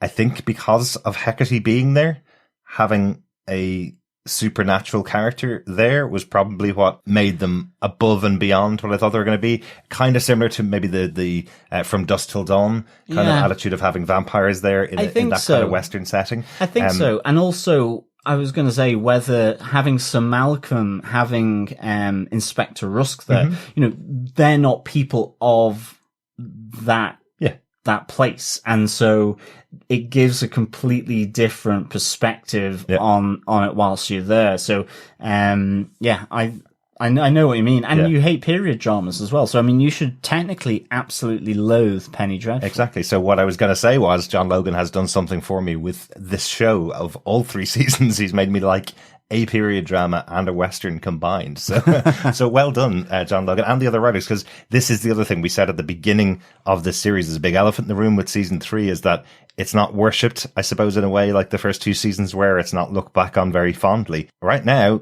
6 episodes into the 9-episode season, I'm really surprised at that because it really feels like Penny Dreadful and they're doing some great stuff in here. I wonder if it is just that old adage of everybody got to the end of the season and just wanted more, and that's why they don't look back on season 3 as being great, because everybody wanted more of what we'd seen of these characters. So I'm really interested to see what will happen when we get on to our final part of Penny Dreadful season 3 and Penny Dreadful Rewatch. Yes. We'll be back next time when we talk about season 3, episodes 7 to 9, the final parts of Penny Dreadful. Thanks so much for joining us. We'll talk to you next time. Yeah, thank you so much for joining us, fellow Darklings and Nightcomers. We hope you stay subscribed to the podcast. Please share us, rate us, share that love for podcasts and for Penny Dreadful. Mm-hmm. And of course, if you want to, head on over and you can subscribe and support us on our Patreon account at patreon.com/TV Podcast Industries. Remember, I will think of you only when I dance. I'll have to dance more often, fellow Darklings. Mm-hmm. Let's go for a dance now, John.